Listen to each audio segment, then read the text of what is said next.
All right, it's another Thursday night, and we are here with Real Monsters Hello, hello, hello. with Wes and our special guest, Stuart Wahlin. Good evening. Good So, evening, one and all. and as you can tell from our beautiful banner, thanks to Becky. By the way, shout out to Becky because she makes great banners for our show. Thanks, Becky. Villisca axe murders. And this is a subject that was really not known to me before Wes started telling me about it, and I started reading about it and watched some shows. So this is going to be a learning experience for me as well. So Stuart, Yes. tell us a little bit about yourself and why the hell are you on this show in particular? Well, I'm a former journalist. I'm a screenwriter and filmmaker, and occasionally an actor, podcaster, vlogger. My interest in this case actually began, oh gosh, but I think around 2009. I had a friend in an acting class, and she said it was on her bucket list to spend the night in the Villisca Axe murder house, and she needed some other people to go with her to kind of defray the cost of the overnight stay. And I thought, sure. And the place. I know we're here to talk about crime, but it's you can't ignore the fact that it's a tourist attraction Right? where Mhm. it is booked year round by ghost hunters and thrill seekers. And I can't. I mean, there was some strange stuff going on in that house, but it was the history behind the case, the that heavy feeling in there, just because the crime had never been solved. These poor people, never received justice. They really haven't. And this kind of goes back to another thing that was said in Stewart's documentary, which I will drop in the chat here, The Axeman Enigma, which we'll get into. That and I really agreed with this, where you said hauntings are more psychological than anything. Right. There's I would imagine this sort of just pallid atmosphere around the place. I mean, Villisca is not a house I visited. The Moore House is not a house I visited, but I had been planning on going there. I mean, I would be a little creeped out knowing the history, but at any rate, Yeah, it's not bad during the day, but when the sun goes down, it changes in that house. absolutely. And I Well, could, let's come back to that once the audience knows a little bit more details about what are we talking about. Let's hear the story. All right. It's the evening of June 9th, 1912, and the family named the Moores. There was Josiah, also known as Joe, and his wife Sarah, and their four children, Herman, mhm. Mary, Arthur, and Paul. And they had two guests who were young friends of one of the daughters, who were going to be spending the night. And they went to a local church service, and I think that went till about 9:30 p.m. And I'll get back to that because there was somebody there at that church service who would later become a suspect. But then the Moores, after the service, got home. Figure you took them maybe 15 minutes to get home. So they're home by 9:45, 10 o'clock. The next morning, and at that time, Villisca was not a place where anybody would sleep in. You had animals to feed, etc. So their next door neighbor of the Moores, Mary Peckham, got a little suspicious because their animals were still locked up in the pens, hadn't been fed or anything. She tried knocking on the door, which was locked, and that's just not. Nobody locked their doors there. Hmm. Mhm. All the windows were closed, which is a little odd for being the middle of June in Iowa. Windows were closed, curtains drawn, so she couldn't see into the house. And of course, no one's answering the door. So she called Joe's brother Ross because she knew he had a key, and she was worried that they were all sick or something, because they weren't answering the door, and she was pretty sure they were there. So Ross shows up a little while later with keys, um, and Mary Peckham stayed out on the front porch while Ross Mhm. let himself into the house. And he stumbled into the only bedroom on the main floor, and he found the bodies of the Stillinger girls. And at that point, he was a little freaked out, as anyone would be. And he instructed Mary Peckham to call Hank Horton, who was sort of the town's bumbling marshal. And so he comes over and goes through the rest of the house, and he finds the 6 bodies, Joe Moore and Sarah Moore and their 4 children in the upstairs bedrooms. All of it had been bludgeoned with Joe's axe. And of course, in those days, there was no control of crime scenes, and the whole town pretty much walked through to see the circus the circus that it became. So anyway, in post-mortem, basically, the local doctors concluded the murders happened between midnight and 5 a.m., which, well, a good guess. They also found cigarette. Man, nothing gets past them. Yeah. Okay, So I'm they showing also found a couple of cigarette butts in the attic, and so they're sort of suspicious that somebody might have let themselves into the house while they were away at church. And the killer, they believe, came out of the attic, which is adjacent to the master bedroom, and killed Joe and Sarah first. He moved on to the children's room next to the master bedroom, killed the 4 children there. And I'm not sure if he went back to the master bedroom before or after he killed the Stillinger girls on the main floor, but he did return at some point to go make sure Joe and Sarah were good and dead. And he had used the blunt end of the axe on everyone except Joe. He used the bladed side of the axe, which comes into play a little bit later with another suspect who might have had a motive. That is interesting because. But now what's interesting, because I listened to your podcast about Amityville, and we have a case. I did a podcast about a house a half a block away from where I live, where an entire family was murdered by a family member, and nobody heard a thing. And that's sort of the thing here in Villisca. You didn't have in those days air conditioners running or cars going by. You would hear everything. No this is the country. This is a town of about 2,000 people. Yeah. At the time. Yeah. There's a floor plan of the Moore home on the screen now, and I also have a video walkthrough that people can see, which I'll put in the chat. Their floor plan was a very common one for the Midwest at the time. Yeah, very simple. I believe Joe built it himself. He did. He absolutely did. The area reminds me a lot of the town where Ed Gein lived. Yeah. Plainfield. Yep. I mean, similar type of size and makeup and that kind of thing. Mm-hmm. Absolutely. But I mean, the Bedlam was just, unbelievable with Villisca. And you look at it, it was about 20 to 30 blows he dealt every single victim. Oh, they what? estimated. Yeah. Per victim?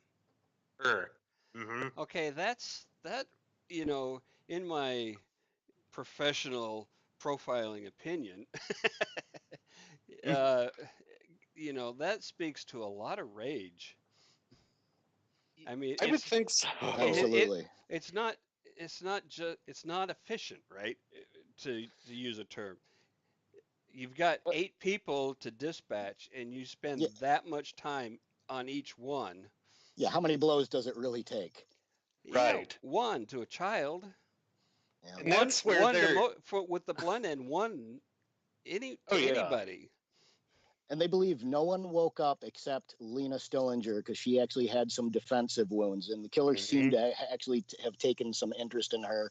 They think she may have, her nightgown was raised up around her waist, and the other, I hate to mention it, but there was a slab of bacon wrapped in a towel also found in that bedroom, and it's been speculated that he actually used that bacon as a masturbatory device.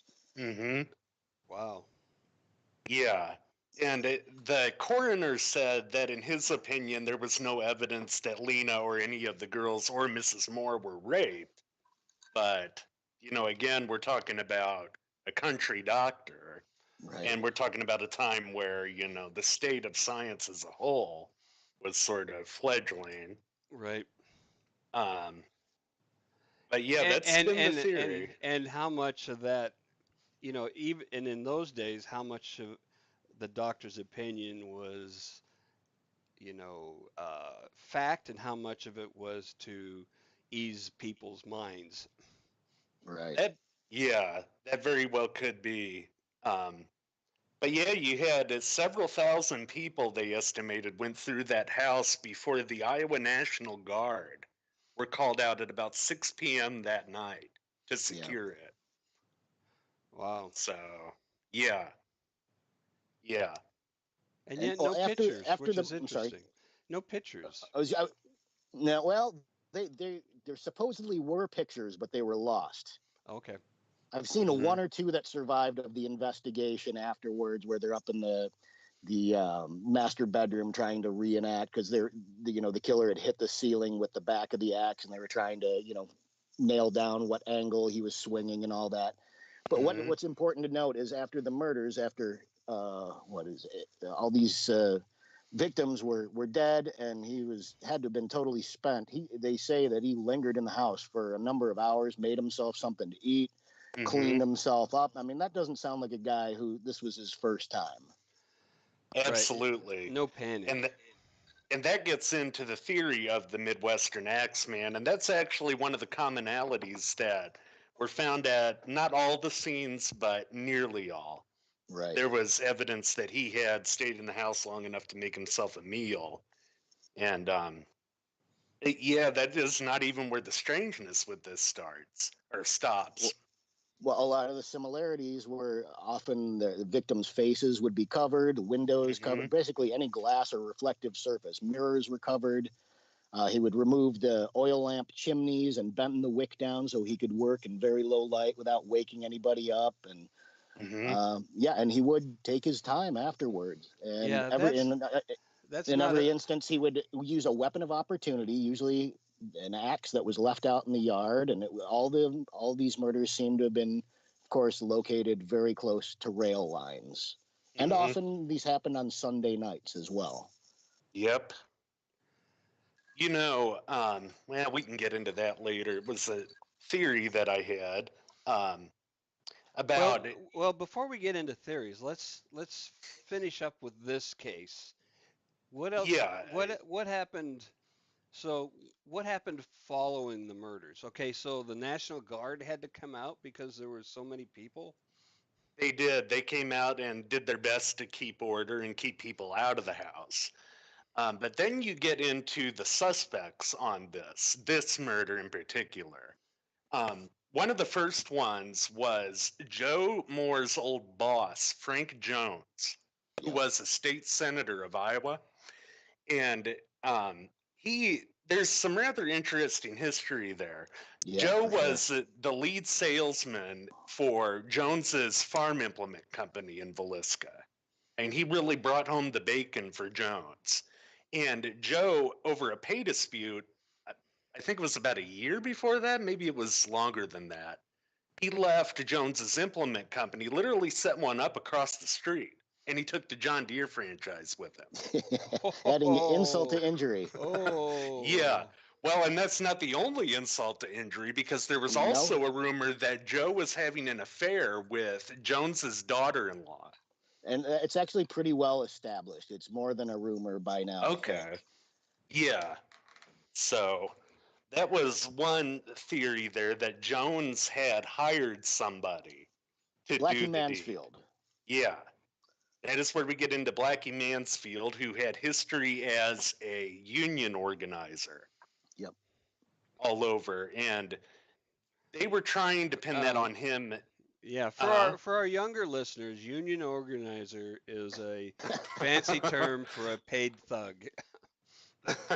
well, essentially, there was a investigator who came into this who really did his best to try to pin it on Jones and Mansfield. In fact, this guy went so far as to physically coercing a confession, or almost physically coercing it, out of Well, Mansfield.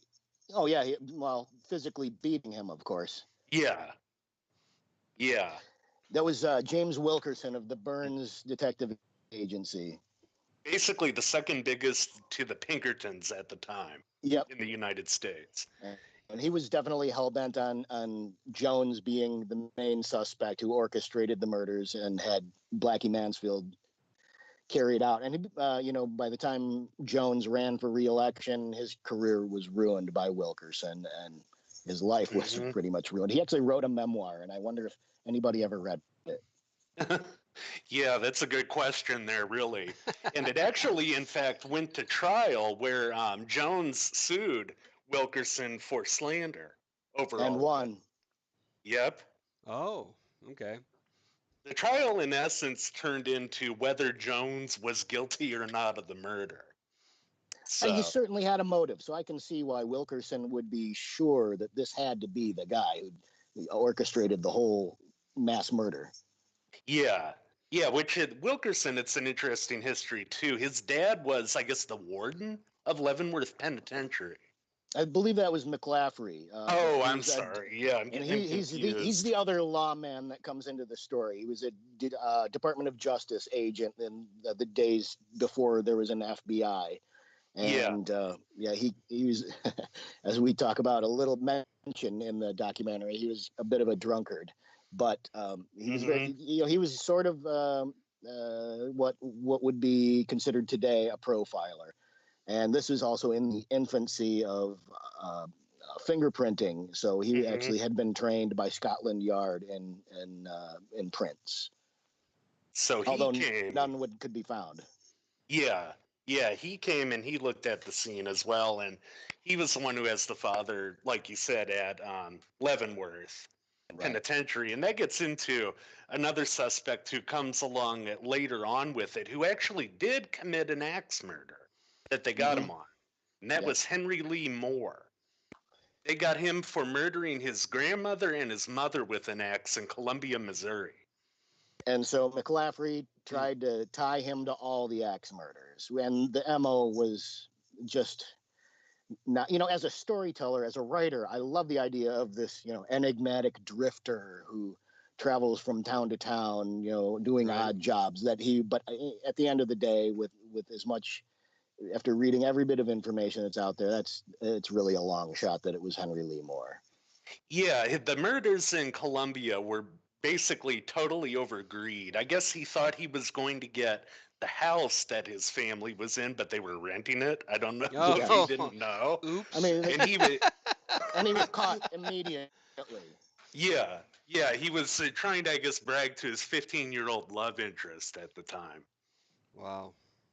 So somehow he gets this idea in his head that, I'm going to, kill my family over this house. But yeah, it's important to look at the other murders of the Midwestern Axeman, the canonical ones in Ellsworth, Kansas, Colorado Springs, Monmouth, and I believe we have a map of all of that. Yeah. At every single scene, there was no evidence of a robbery. Nothing of value was taken from that scene, and there were stuff that was left out more or less in plain sight. Right. So you can definitely rule out greed with the Midwestern Axeman. There is the map. You have Villisca being that westernmost point in Iowa, the westernmost murder in Iowa that I marked.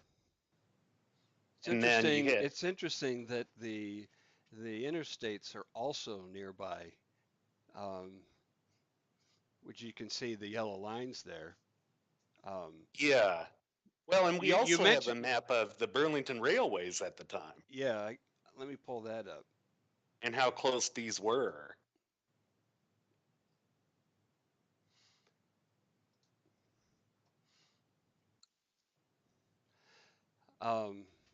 It's going.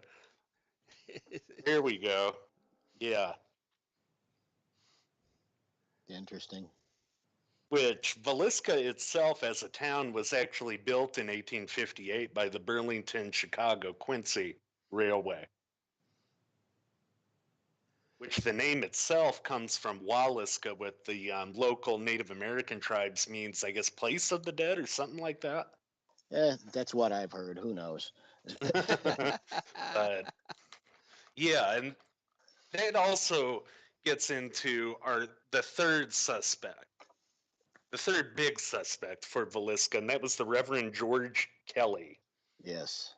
Is that the church where the family went? He was a He was the traveling. Oh, and okay. he was a guest of the since he's a revival preacher, an Englishman, and he was staying as a guest of the one of the local pastors where that children's service had taken place that night. And Mhm. this is a guy who has a history of mental illness and perversion, well documented, peeping tom sorts of incidents. And we know he was at that children's service, and maybe he Mhm. took an interest in Lena. He would later go on to confess in great detail about being overcome with this religious fervor, and that God was speaking to him and telling him to slay the children, suffer the little children to come unto me, slay utterly. And he guided him Uh, supposedly from room to room, that's not Mhm. killing that's everyone. that's in that context. Suffer does not mean torture, by the way. No, No, no. no, in the no, bi- in not a in that. not in a biblical sense. So he got his 15 minutes of fame after the confession. And then when he realized he was in big trouble and was about to stand trial, he recanted. And he actually stood trial twice. The first trial ended in a hung jury, and he was acquitted in the second one. And as I said, in those days, there wasn't a paper trail to Mhm. know his whereabouts before or after in terms of the Midwest Axeman murders. But what's important to note is that he was left-handed, and investigators believed from the swinging of the axe, the marks in the ceiling, etc., that the killer had to have been left-handed. Um, Exactly. and Kelly also supposedly sent some bloody clothes to the cleaners shortly before leaving town. And when he left town on a train the morning, he sent the clothes for cleaning in another town. But when he's leaving Villisca in the morning, he supposed there were reports from people on the train that he was talking about how a whole family had been murdered in Villisca. And it turns out, if that's true, he was talking about the murders before they had been discovered by anyone. Roughly 3 hours before Right. is the 5:20 train out of there. That's the interesting thing is that at trial, the defense was able to suppress that confession. Yep. And also with that, they were able to get these witnesses from the train on the stand and tear it apart because there was a second time that Kelly was on that same train within about a week, I believe Mm-hmm. it was, Oh, and they could not Right. tell definitively which date they saw him. Right. gotcha. And the other problem with Kelly as a suspect, as far as I can see, is the guy was little. I mean, he was the picture you think of a diminutive little man, Little weasel. nervous, yeah, little weasel. And how could he systematically kill 8 people like this with only one of them waking up? And he Well, was not a young man either. well, No. and his line of work is not one for building muscle density. Right. Hmm. You know, Oh, somebody who works with their hands and muscles all day long, every day for 30 years, 40 years, yeah, even if they're little, they could do it. But oh, and especially back then as well, a lot of the men would have to, chop wood outside out of necessity. right, Yep. You're but talking about on the prairie in those harsh winters, but still, he was just so little.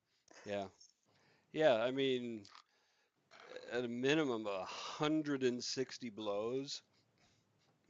Yeah, yeah, in between all of them. Yeah, that's a It was lot. just, That's a lot of chopping wood. Well, and of yeah. course, and the overkill was really on Joe more, which kind of, that's again another reason why I think Wilkerson really latched on to, that F.F. Jones is the guy who had a clear motive, Hmm. and special attention was paid to Joe Moore. Yep, exactly. And then there was a witness who had said that they had seen Albert Jones at the house shortly before, but The that never cuckolded really. son of F.F. Jones. Yes, yes, but that never really amounted to much as far as getting justice for the Moores and the Stillinger girls. So you were still talking about this, and there isn't a suspect anymore. I mean, there's Yeah, nobody that was caught. And that's where you get into it as well with another axe murderer around this time, and that was starting in 1918 to 1919. The city of New Orleans was terrorized by the Midwestern Axe, or not the Midwestern Axeman. I'm getting my people confused. By the New Orleans Axeman. Some people think that is the Midwestern Axeman, though, but I just can't see it. You know, there were 7 victims over this 1 year period, and they were mostly Italian, and a lot of them were grocers in the city. This was a time when the city was seeing heavy, heavy Italian immigration in. Right. And there had been theories through a lot of it that it was a mafia hitman and just so many others, but I just can't see it being the same person that did Villisca and what we know as the canonical Midwestern Axeman murders. No, and that's, Wes, you and I had talked about this the other day. A book came out a couple of years ago, father and daughter team, who claim that they have solved the Villisca murders and the Midwest Axeman murders. They kind of pinned it on this German immigrant named Mueller. But I have a lot of problems with their conclusions. I think they were really, the impression I get is that they're sort of lumping together pretty much just about every axe murder that happened within a X number of years. And it's pretty sensational, and I sort of get the feeling that's what it's meant to be, more so than it being accurate. I completely agree there, and that's the thing too with the time period you're talking about. An axe was so ubiquitous in the United States. Right. I mean, most homes didn't have electricity yet, much less natural gas. So you heated your home with wood or coal. Which that's exactly why Joe Moore kept that axe around, was to split coal for their stove inside the Moore home. Everybody had an axe out in their yard, and that's why it was always a weapon of opportunity, because everybody had one. There was you didn't have to walk through the center of town carrying an axe on your way to murder somebody. Exactly. And that's another problem with lumping in the New Orleans Axeman with that. A lot of the victims that were attacked by him actually arose. They were conscious. Okay. They didn't die immediately. There was quite a few of them where it was like that. And, it makes me think, was the guy all that experienced? Was he, just trying to scare them or what have you? But if you were to lump him in with Villisca, he would have had prior experience, because we're talking 6 years after the fact. Right. So. And it could be argued that's more so than a cooling down period. Maybe he did a little time in between. But I don't. I'm with you guys. I don't think it's the same murderer. Oh, exactly. And another big thing that gets into that somebody reportedly being the New Orleans Axeman, wrote a letter to the New Orleans Times-Picayune and the police at the time. And it said, it's kind of entertaining to read, actually. Yes. It said, "Hell, March 13th, 1919. Esteemed mortal, they have never caught me, and they never will. They have never seen me, for I am invisible. Even as the ether that surrounds your earth, I am not a human being, but a spirit and a demon from the hottest hell. I am what you Arlenians and your foolish police call the Axeman. When I see fit, I shall come and claim other victims. I alone know who they shall be. I shall leave no other clues except my bloody axe, besmeared with blood and brains of he whom I have sent below to keep me company. If you wish, you may tell the police to be careful not to rile me. Of course, I am a reasonable spirit. I take no offense at the way they have conducted their investigations in the past. In fact, they have been so utterly stupid as to not only amuse me, but His Satanic Majesty, Francis Joseph, etc.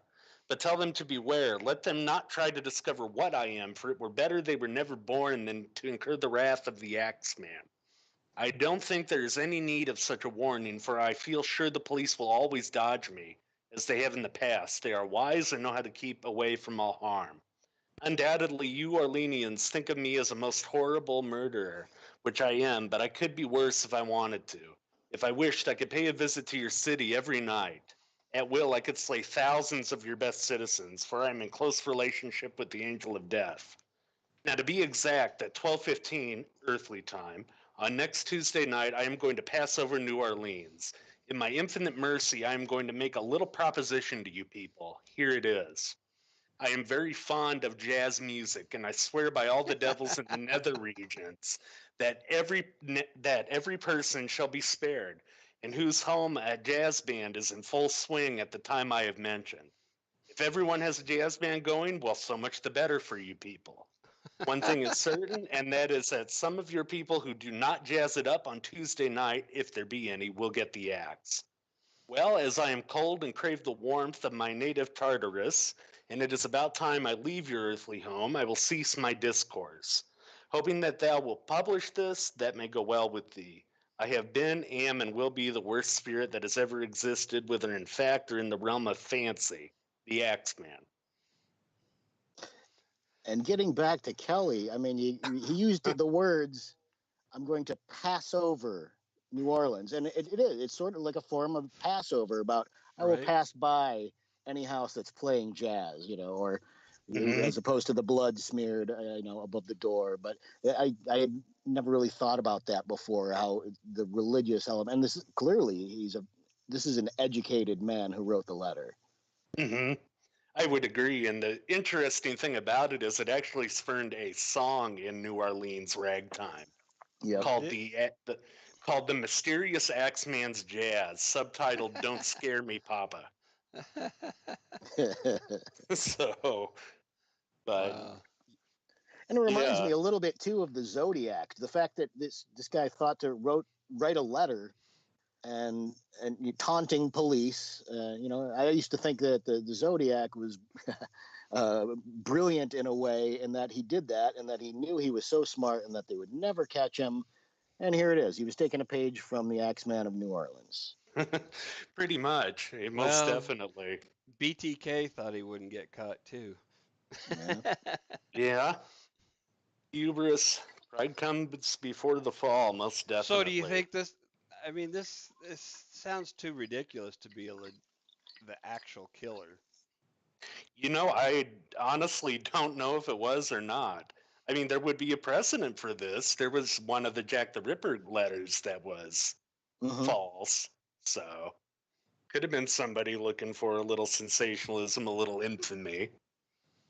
But, I think the bottom line there is would the person who killed in Villisca be looking for that kind of a public face to write a letter?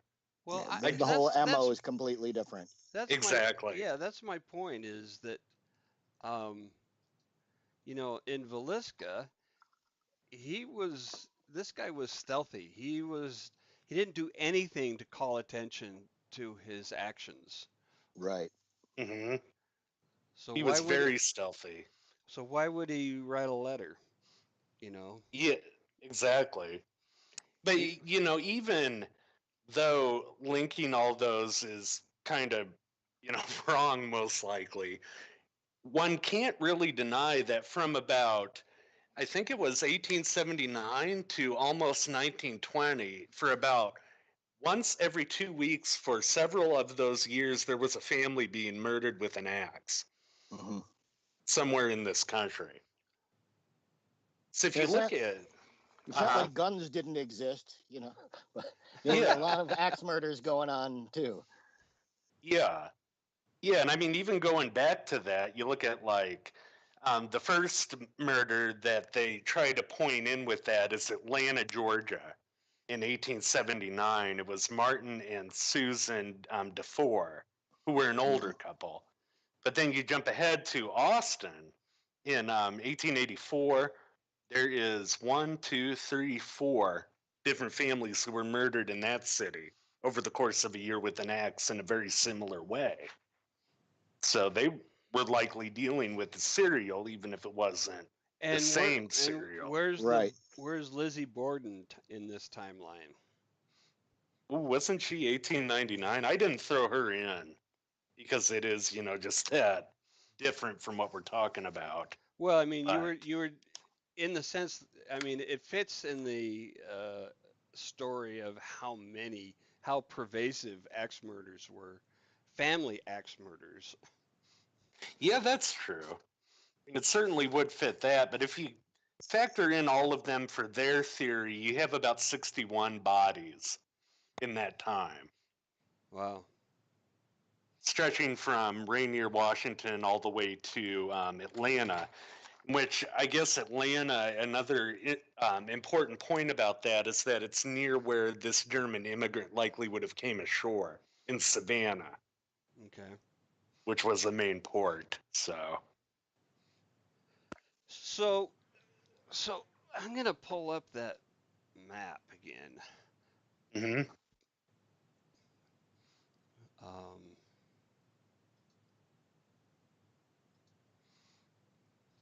so here we have, what is it? Eight flags on this map. Mhm. Not this one. The full country. Now, so the theory is that these are all the same person or persons. The theory is that these are essentially the ones that are more strongly tied to the idea of the Midwestern Axeman, of a single killer doing those. And does this start with Villisca, or do any of these predate Villisca? Villisca would have been in the center. The first one, I believe, was Colorado Springs. Colorado. Yeah, Oh, no kidding. yes. And Colorado, it's interesting. There were actually two families killed in the same night Yep. there, next door neighbors. Wow. Then 2 weeks later in Monmouth, Illinois. Hmm. And another 2 weeks later in Ellsworth. And then 4 days before Villisca, Paola, Kansas. Hmm. Now, I'm not as familiar with the two that you had up there from the Pacific Northwest. My focus in researching was literally Midwest. I'd be interested in hearing what you guys know about the two up in the Pacific Northwest there. I was just looking for my notes on that one. Let's see. Man, I should have organized this better. But You're a writer. Yeah, I understand. but yeah, let's see. It was 1911 was the one in Odenwald, Oregon. The Hill Okay. family of four. That was only 2 months after Rainier, Washington. I'm So, looking for the note yeah, on that. Rainier, by the way, what we're talking about is not Mount Rainier, but a small town um, southeast of Olympia. Hmm. Yeah, you know that area very well, Yeah. unlike me. But in both of those, the victims were covered. He made the beds, in fact, for all of them after he killed them. Is, And was that the where do those fall in the timeline? Let's see. That was, see, Odenwald was 2 months after. That would have been October 1911. Okay. So it would have been a bit before Colorado Springs. So that was September 17th in Colorado Springs, the Berman family of three and the Wayne family of three, where Okay. he again tucked each corpse in bed after he killed them.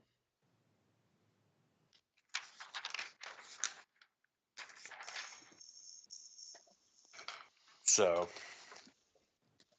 That's and, interesting. That the progression was west to east and mhm, then east to west, Well, and the yeah, theory more is or wherever the less. work was taking him. Yeah. mhm.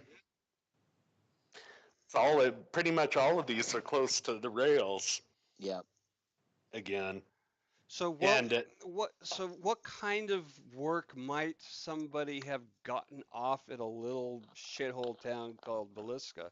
And I don't mean that in a demeaning way. I mean it's just a small. There's nothing going on there, right? oh, it's a Well, BFE. Yeah.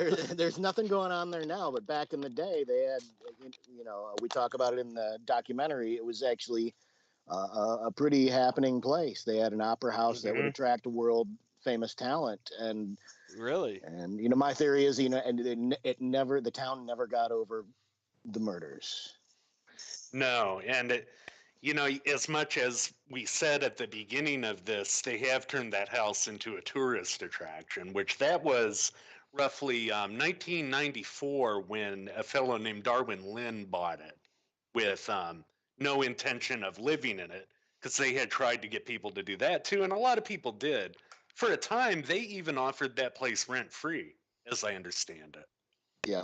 I would have stayed there for free. That wouldn't have bothered me a bit. I'll tell you, the night I spent there, I slept in my car. Really? That's how heavy it was in there. Wow. Yeah. That is one place that honestly I would not set foot in without a little bit of spiritual protection before going in. Good idea. And being a Catholic, I would, have rituals I would have to go through. Well, just But imagine, since it's opened as a tourist attraction, imagine, of course, there are ghost hunters that want to go there and take pictures of dust particles in the air and call them orbs, or record yep. EVPs, take EMF readings, whatever. But just imagine who else might want to spend the night there, and imagine all the Ouija boards that have been brought into that house, or maybe even black magic rituals from Yeah. Satanists or whatever. I mean, there's a lot of murders aside, a lot of bad juju's been brought into that house since. Mm, Exactly. And mm. if if the ghost hunters theory is correct and there are spirits there, wouldn't that be the last thing you'd want to be bothered if you were one of them? Bothered every night. Yeah. I'd be pissed with damn near anybody coming into that house if I were a ghost in it. But yeah. Well, it'd give you somebody to fuck around with. Well, I'm sure there's been plenty of that reported in there. Another interesting thing, there was a guy in 2015 who stabbed himself in that house. Yeah, ghost hunter. Uh-huh. Whoa. And if I'm not mistaken, he basically said he did not know why he did it, but he Correct. stabbed himself in the abdomen. Hmm. So, That's curious. yeah. Yeah, Now, definitely. I have stayed in some supposedly very haunted places, and I never felt any weirdness or saw anything or heard anything. Well, definitely. And even if it's not true, no matter where you fall on the belief spectrum of ghosts, like we were saying at the beginning, so much of this is psychological. The pallor on that place, just knowing there were 8 people, 6 of them children, brutally murdered inside it with an axe, is Right, enough to, you know, right. really skew the dynamics of what's going on in people's heads. You know that's really true. And to give a non supernatural example, I visited the Hastings battlefield in England, Oh, uh huh. and it's just a fucking field that slopes down from the monastery. And if you didn't know that any something significant had happened there, you would think nothing of it. But I had an ancestor who was there Mm-hmm. on that day, and it was very moving to me. But Mm-hmm. thousands of people drive past that every day and don't give it a thought. Right. Oh, I'm sure. I mean, you could say the same thing about Gettysburg. Right. Mm-hmm. So, yeah. So what Mm, yeah, you bring a lot to it, to any location. mm-hmm. Whatever your personal experience and beliefs are. Yeah. Yeah. And, I guess it is somewhat of a good thing if they can turn that tragedy into something good happening for that town. But I don't know. The problem I have with it is that it's a circus. It's not a properly kept Mm-hmm. museum. Mm, okay. Mm-hmm. And I did manage to watch some of your documentaries, Stuart, and it sounds like the town folk aren't all that welcoming either. Nope. There, because Mhm. again, that house is booked year round, and every night it's a new freak show coming to spend the night in the house, and that's not. Uh, I mean, these people were murdered there. It's not a bed and Mhm. breakfast. This is should be. They should have tours. Everything should be kept nice, behind glass. Whatever. This is where it happened, and give it the reverence it deserves, and not let people just have their way inside. Amen. I couldn't agree more with that. And you look at it in the popular culture too. There was a movie that came out rather recently about it that, let's say, did not treat it well. It was horrible. Yeah, Did not yeah. treat what, the house or the The subject? story, Oh, the the story. story and the subject. Okay. I mean, it, for lack It of a was better term, it kind of shit on it, in my opinion. it was just a cheap horror film Hmm. when the actual story is so much more compelling than anything you could ever make up on your own. Yeah, So often the exactly. case. Truth is indeed stranger than fiction when you Yep. get into that. Uh, yeah, it's sad that they don't respect it because, going back to putting myself in the shoes of a ghost, if I was there, I wouldn't have a problem with them doing, reverential tours with it, like you said, Yeah. Hmm. that actually explores the history of it. But when you get into all this nonsense, it's maddening. Yeah. So, oh, here's a little detail that I don't remember being mentioned. What did the killer leave the axe behind? Yes. Oh yeah, In yeah. like every case, I believe he just left the axe behind. He found it at the location, used it, and left it behind. Yeah, and in a couple of the other cases, Monmouth comes to mind. The murder weapon wasn't actually an axe; it was a lead pipe that he Hmm. left behind.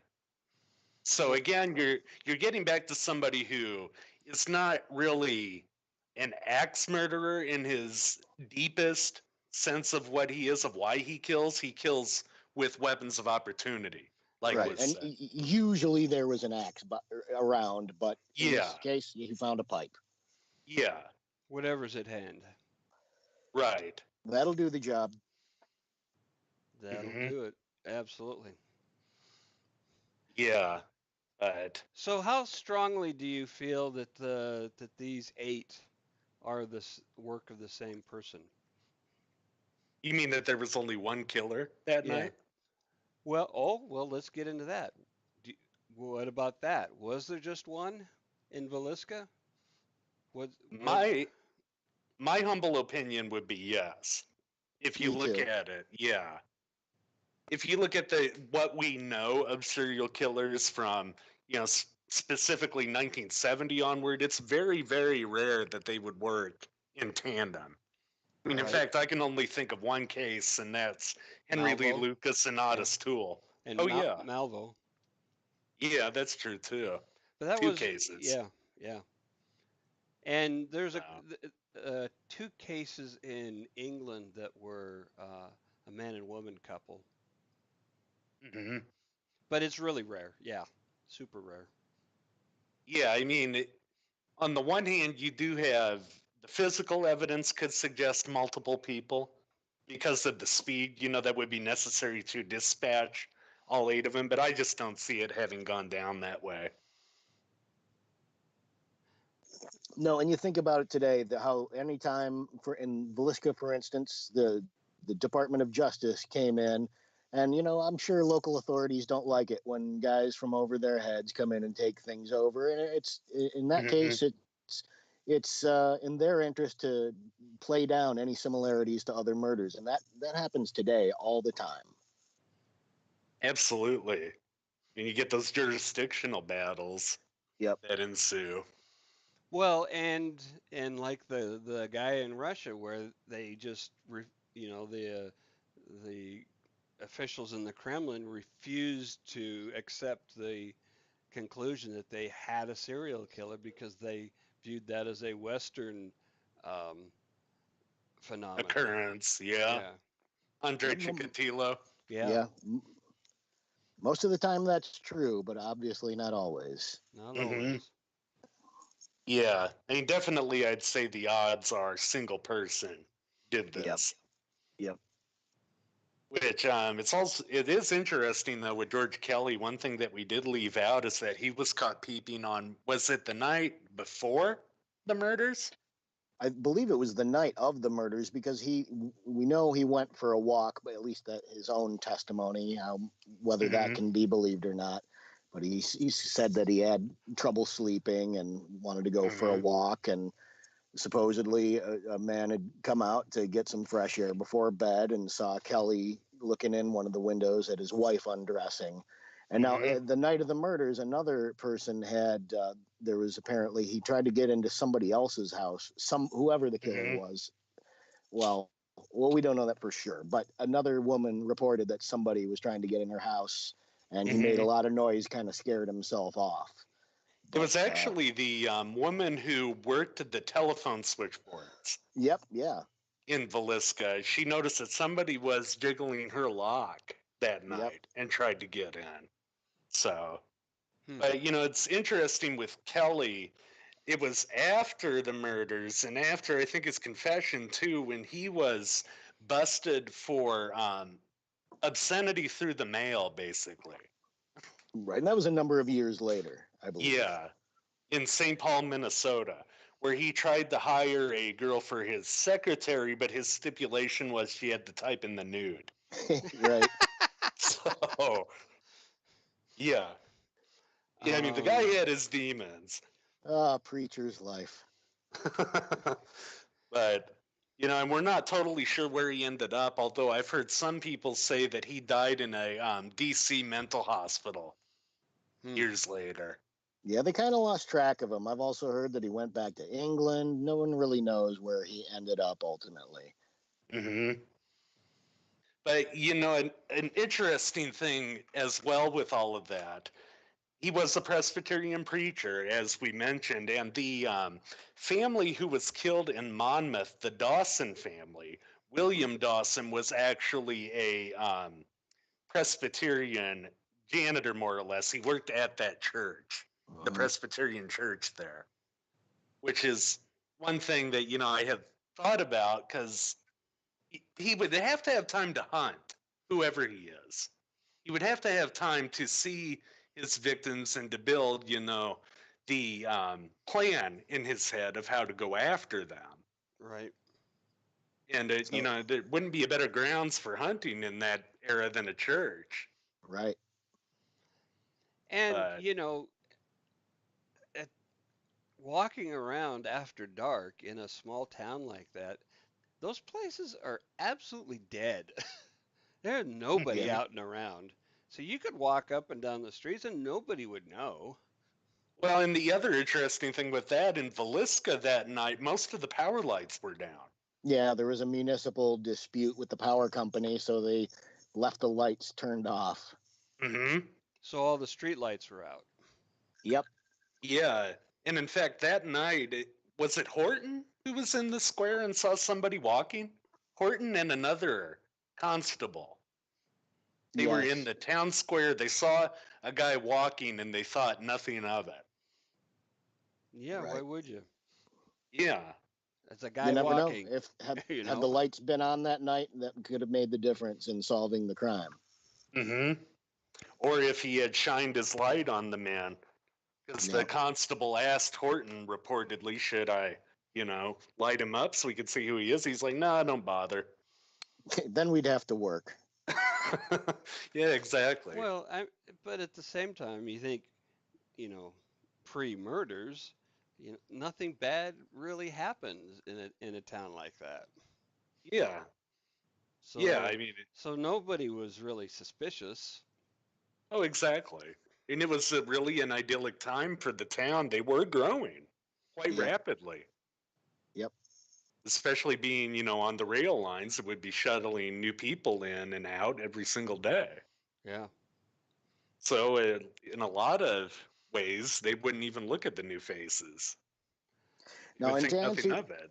And to answer your question about what sort of work the killer, if it's not Kelly, what if somebody was on the railroad doing a job that took him around doing a job. You know that I mentioned that book that came out a couple years ago with the father-daughter team, and they believed that the killer was involved in logging. Well, Villisca never had any logging going on there. What they did have was a lot of livestock being moved in and out on rail. So that's something to pay attention to. If it's not necessarily Kelly, and it could have been a drifter type following work from town to town.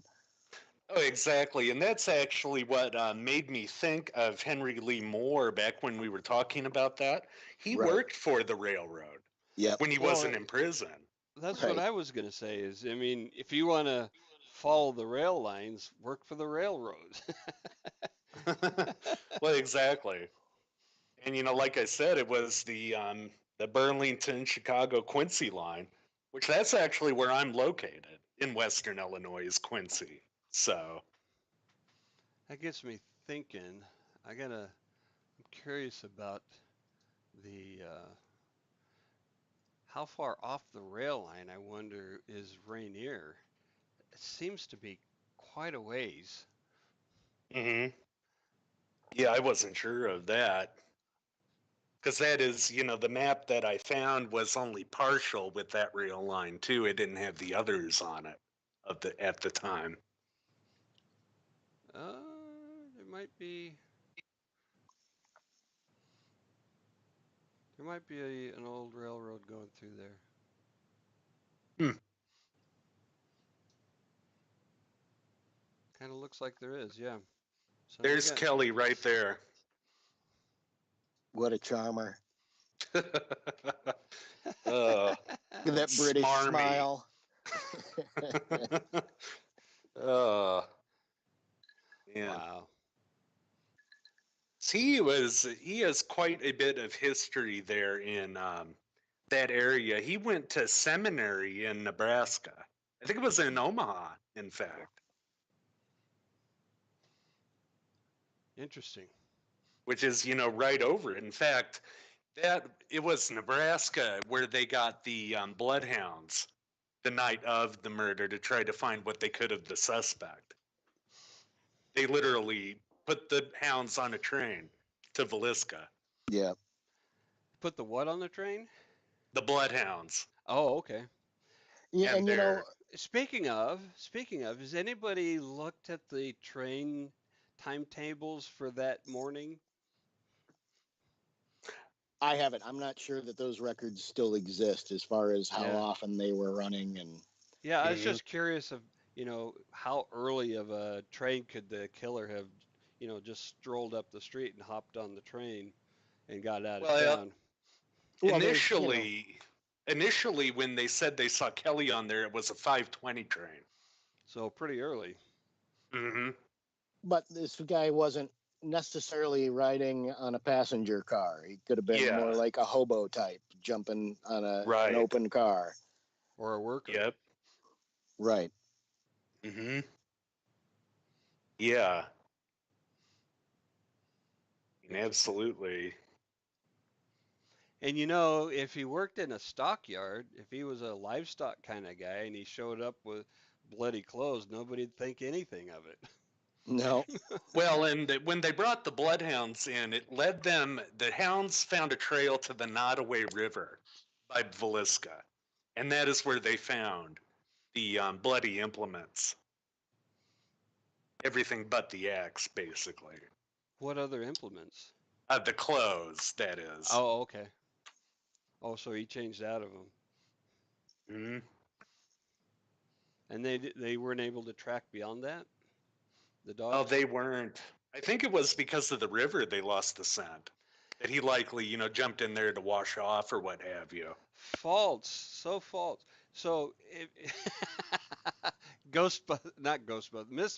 Mythbusters did a thing about trying to fool bloodhounds. And yeah, they're very good on water. Yeah, they do fine. That was totally busted. Wow. Well, at any rate, they didn't pick up a trail beyond going to the Nottoway River when they took him there, which the Nottoway is a rather small body of water. It's not very deep. It's not very big. Interesting. So, And I mentioned earlier that McClaffery, the Department of Justice agent, who he was trained in fingerprinting, which was in its infancy at the time. It's not that he couldn't find any prints in the house. It was just that the whole town had walked through there and touched Oh, everything, and right. the crime scene was Was ruined at a it's just time useless. when a fingerprint would have been useful. Yeah. Yeah. It was irrevocably contaminated, essentially. Right. Nobody thought about that. I mean, I should say very few people even thought about fingerprints at that time. Oh no, Mhm. you know what they believed in? That they believed that they could get an image of the killer off of the corneas of the victims. I mean, Yep. There was a rumor going around that Mr. and Mrs. Moore's head had been sent to the Iowa Crime Lab, or what existed of it, to try to lift that off of their corneas. right. But of course, that wasn't true. Although it was interesting, because he spent more time with Joe Moore, Joe didn't have any eyes left, basically. Correct. Whoa. Yep. And it's interesting too if you look at the theories with him covering everything. It kind of really, you have to put yourself into this mindset that they would have had at the time. Spiritualism was a big thing in the country. Right. It was Yes. on its ascendancy. Right. Yep. And you have, these ideas that, their souls would have been trapped in the mirror if he hadn't have covered it, or trapped in the house. Right.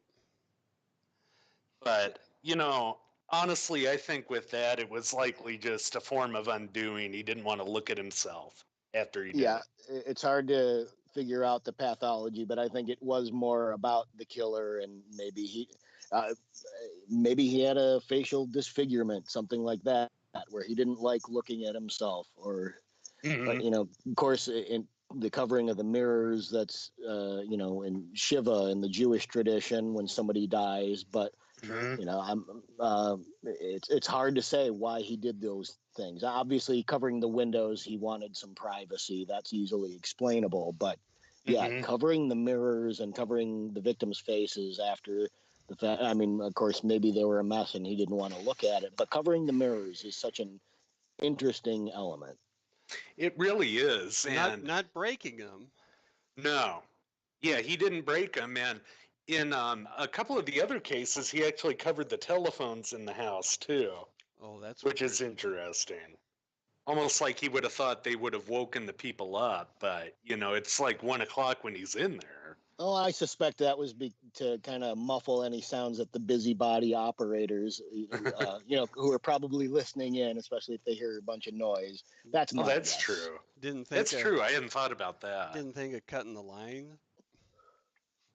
Oh, they were Mm-hmm. probably wall mounted, right, in those days. Yeah, Mm-hmm. Right. But an interesting thing with him covering the windows in Villisca, and where I think it goes deeper than just trying to keep people out when he's doing it, he covered the second floor windows too. Hmm. yeah, that's strange. Yeah. All right. So we have these 8 that seem to be linked. Uh, was the one in Washington the last one in the chain It was chronologically? actually one of the earlier ones in 1911, Really? both of them out west. Where was the last one? The last one there, it might be Villisca, or was there another 1912 after that? Um, I'm wondering if I, it wasn't Mount Pleasant where he tried. yeah, I don't really count that since no murders had occurred there. But yeah, Villisca was kind of the end Mm-hmm. of the line and the timeline is the way I see it. Mm-hmm. Hmm. Hmm. So maybe he was caught, maybe he died. Caught for Could be something any of a else? number of things. Yeah, caught for something else, I You mean. know, it really in those days there were plenty of diseases going around that you could catch that would not Yeah. kill you in a matter of days.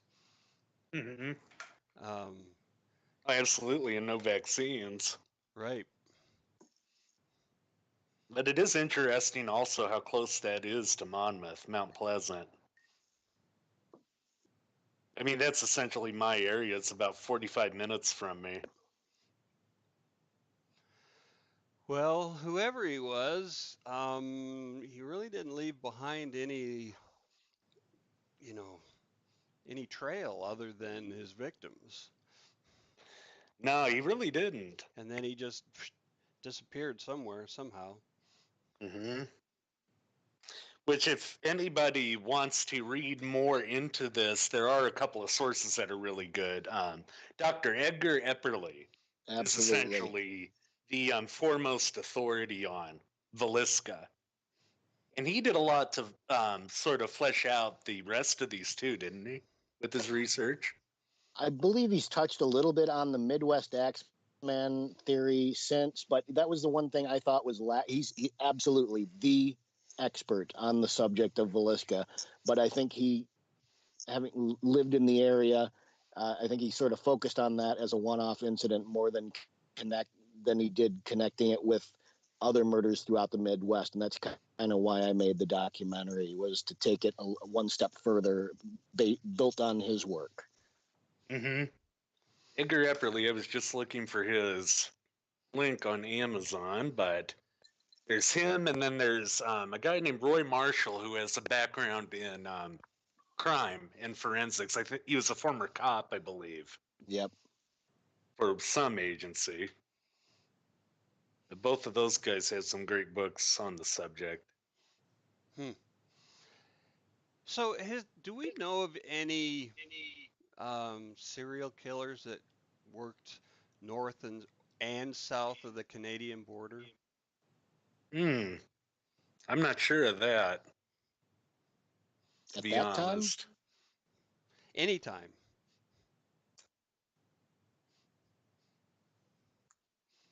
I honestly have no idea, Yeah, SK. yeah. Just nothing occurred to, comes to mind, but that it seems possible that there must be a case of that. yeah. I would think so. You know, thinking it back to those times, especially, if he got to that point in his life and he's like said, thought, I need to not do this anymore for whatever reason, although that's not really how serial killers think, but let's just play along. Okay, Let's let's say, follow that. he wanted to try to stop. Eh, Hmm. Alaska would have been a great place to go for that, or the Yukon territories. Someplace where True. he could disappear into the backwoods and not have to, deal with people. And, Yeah. and if the urge ever did come across, you know, it's really easy to kill people and have nobody even miss them. Hmm. Yeah. Definitely true. There's a lot of wilderness up there. And there's a lot of people that went in there and never came out, and nobody knows what happened to them. Hmm. Oh yeah, and then there's the book Morning Ran Red, which was, I guess, a historical fiction about it. Yeah. Villisca. Almost forgot about that. Very cool. Well, you know what, guys? This has been fascinating. Um, Yes. I really, Definitely. really appreciate you being on the show, Stuart. Oh, thanks for having me. It's been a pleasure. This is a great conversation, Stuart. Definitely. I'm a Thank you big for fan being of your here. podcast. I love the subjects that you cover, all the cases. It's good stuff. Well, We appreciate that. tell all your friends and fans and get them over here to listen. We could use a few more viewers, especially during And the live part. while we have you, Stuart, are there any projects that you wanted people to know about? Yeah. Um, hmm. Well, the whole reason I made the X-Man Enigma, the documentary, was it's to sort of build interest in a feature script that I had written, and I actually called Slay Utterly, Hmm. and I actually got some pretty respectable genre talent attached to the script, including Zach Galligan, who you'll remember from Gremlins, Hmm. who Oh yeah. sort of takes the role of the Department of Justice. In this case, it's a modern telling of the story, so he's an FBI agent. Bill Oberst Jr. is also in it. He's a great, just an amazing actor. Lynn Lowry, who you remember from a lot of some of those movies in the '70s, great horror movies, like The Crazies. He was actually in the remake also. But it's fine.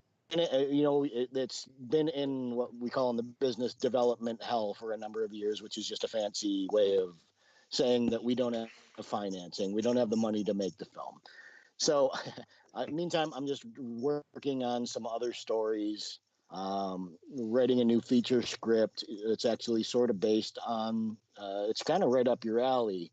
I mentioned it earlier about the mass murder that took place half a block away from my house here, where a man killed all his children in the night. Yeah, and nobody heard a thing. Nobody woke up.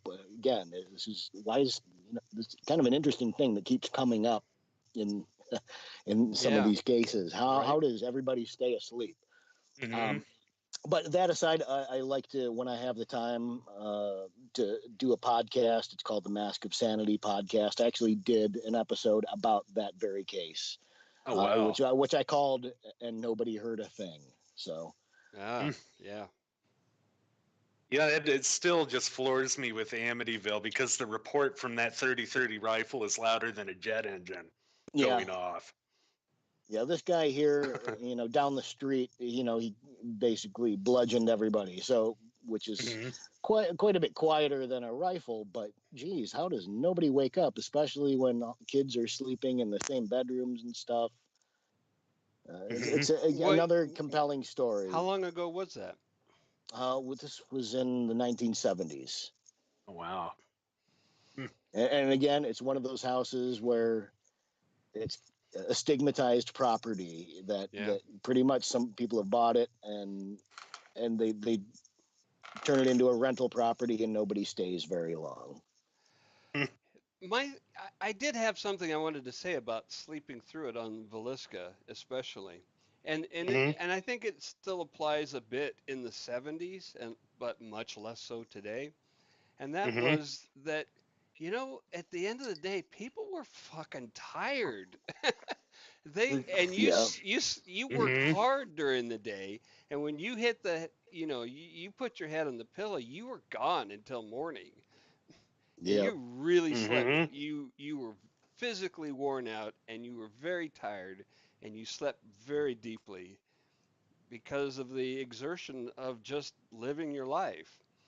Oh, yeah. Doing your work. Even the kids, kids were nonstop all day long.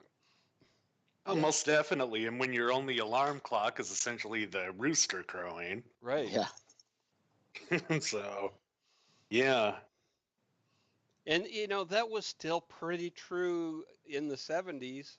A lot less, more people were working in offices, obviously, but, people were still pretty active. They definitely were. And so And deep sleep wasn't so unheard of in those days. Yeah, back when insomnia wasn't as much of a thing either. Right. It was dark and quiet, and you went to sleep. Yep. Anyway, I didn't mean to divert on that. I meant to bring that up earlier. Well, no, I think if anything, the show is about a decent, albeit somewhat limited number of tangents. We try to stay on subject, but we don't pretty good always this succeed. time, didn't we? I'd say so. Yeah. Most definitely. A little bit about the Axemen before Mardi Gras and Shrove Tuesday next week. Yes. So, laissez les bons temps rouler, people. Have Sleep fun. well, folks. Good night, everybody. I was. Oh, good night, you got something everybody. else? You got something else? Oh, no, it's all right. All nope. I got nothing. right. Good night. Let the good times roll.